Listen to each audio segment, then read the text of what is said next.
नमस्कार दोस्तों, मैं सागर मौर्य। मैं आज आप लोगों के सामने एक छोटा सा टॉपिक लेके आया हूँ।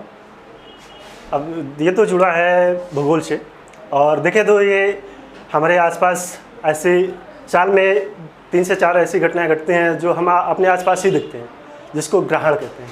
कभी आप आम बोलचाल में या अपने आसपास आप देखा होगा कि आज सूर्य में ग्रहण पड़ रहा या चंद्रमा पे ग्रहण आ रहा, तो वही ग्रहण होता क्या है। ग्रहण पहले जब किसी भी एक आकाशीय पिंड पे दूसरी आकाशीय पिंड की छवि आ जाती है तो उसको ग्रहण कहते हैं। जैसे मान लो ये हमारा हो गया, एक ये पिंड है, एक ये पिंड है। अब इन दोनों के बीच में एक ये पिंड आ जाए, ये प्रकाशीय पिंड है, इस पे प्रकाश नहीं है। अब इसके बीच में ये पिंड आ गया, ये मान लो ए है, ये बी पिंड आ गया। अब ये प्रकाशीय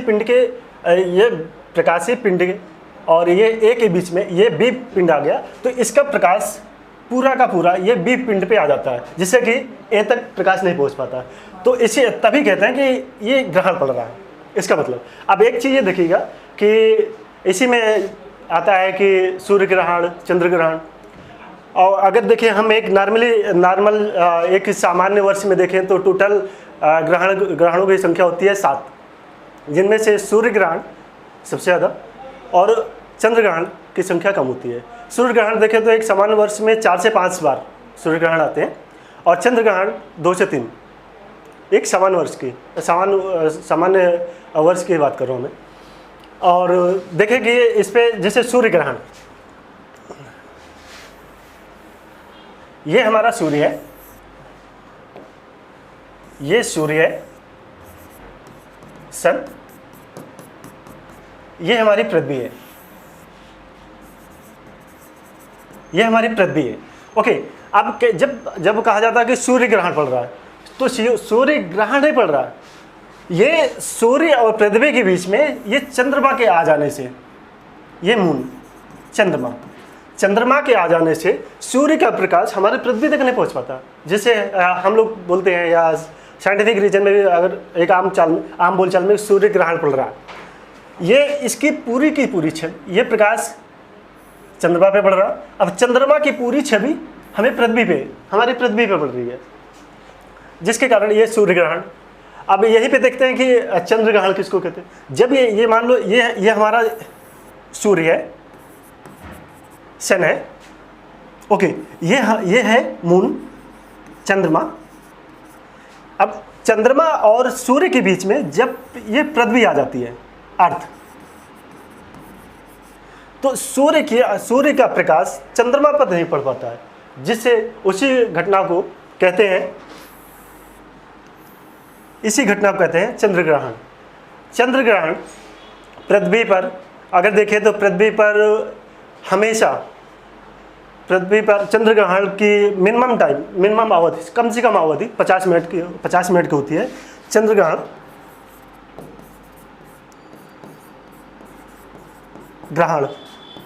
की न्यूनतम अवधि 50 मिनट, और चंद्र ग्रहण की अधिकतम अवधि देखें,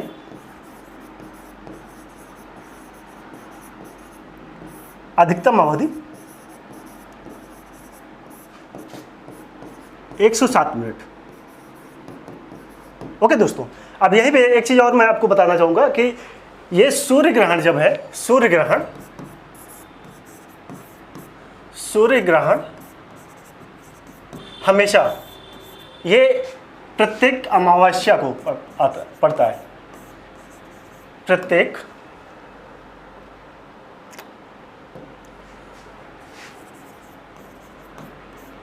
अमावस्या को सूर्य ग्रहण पड़ता है, लेकिन हर एक अमावस्या में सूर्य ग्रहण नहीं पड़ता। ये आप ध्यान रखिएगा कि सूर्य ग्रहण पड़ता है अमावस्या के दिन, लेकिन प्रत्येक अमावस्या में सूर्य ग्रहण नहीं पड़ता। प्रत्येक अमावस्या में सूर्य ग्रहण सूर्य ग्रहण नहीं पड़ता। इसका एक रीज़न ये है कि चंद्रमा का 5 डिग्री चंद्रमा का झुकाव, जो चंद्रमा का 5 डिग्री जो झुकाव, उसके कारण इस कारण प्रत्येक अमावस्या के दिन सूर्य ग्रहण नहीं पड़ता।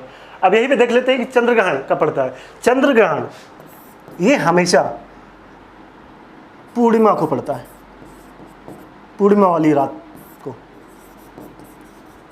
पूर्णिमा वाली रात में। ओके, अब ये भी यहाँ भी एक रीजन है कि प्रत्येक पूर्णिमा को नहीं पड़ता।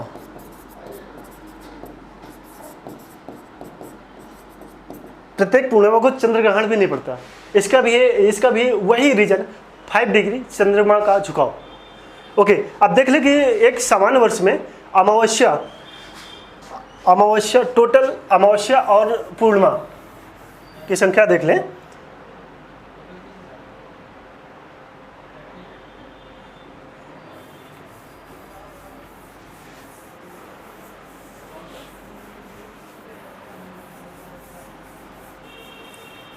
अभी देख लेते हैं कि सामान्य वर्ष में टोटल सामान्य वर्ष में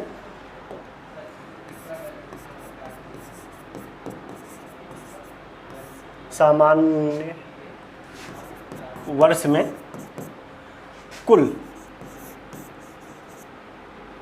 अमावस्या एंड पूर्णिमा की संख्या 25 है।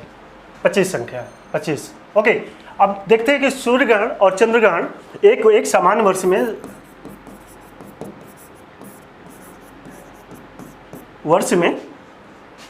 सूर्य एंड चंद्र ग्रहण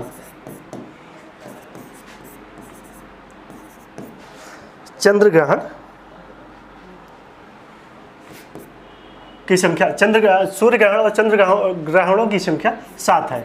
इसमें से जो एक सामान्य वर्ष की मैं बात कर रहा हूँ, सामान्य वर्ष में सूर्य ग्रहण और चंद्र ग्रहण टोटल अगर इनकी संख्या देखें तो ये 7 है, जिसमें से ये सूर्य ग्रहण इसकी संख्या जो है एक सामान्य वर्ष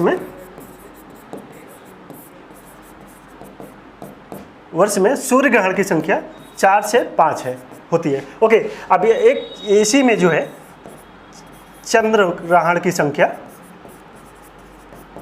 की संख्या 2 से 3 होती है। ओके दोस्तों, अब इस पे ये आपने इसका चंद्र ग्रहण का जो न्यूनतम अवधि 50 मिनट पृथ्वी में और अधिकतम अवधि 107 मिनट होती है। ओके दोस्तों, ये एक छोटा सा ब्रीफ था, छोटा सा टॉपिक, लेकिन इससे भी क्वेश्चन अधिकतर टाइम पे बनते हैं। आपने कोई भी एग्जाम देख लो, अगले 1 से 2 सालों में ये क्वेश्चन, इससे एक आध क्वेश्चन बनते रहते हैं और रिपीट होते रहते हैं। मैं आशा करता हूँ कि ये मेरे द्वारा दी गई जानकारी आप लोगों के एग्ज़ाम हेतु उपयोगी साबित होगी, और कोशिश करूँगा कि ऐसे ही टॉपिक मैं लाता रहूँ आप लोगों की समझ। और अधिक जानकारी के लिए हमारे मॉड्यूलेशन इंस्टीट्यूट के वेबसाइट पे आप जाकर जानकारी ले सकते हैं। और मॉड्यूलेशन इसके ऑफिशियल इसका टेलीग्राम चैनल पे भी आप जानकारी ले सकते हैं। किसी भी एग्ज़ाम की जानकारी अगर आपको चाहिए लेनी हो, आप हमारे मॉड्यूलेशन इंस्टीट्यूट के आप वेबसाइट पे या टेलीग्राम चैनल पे या व्हाट्सएप नंबर पे आप कोई भी जानकारी ले सकते हैं। आपकी सारी जानकारी, आपके सारे डाउट्स क्लियर किए जाएंगे। Thank you.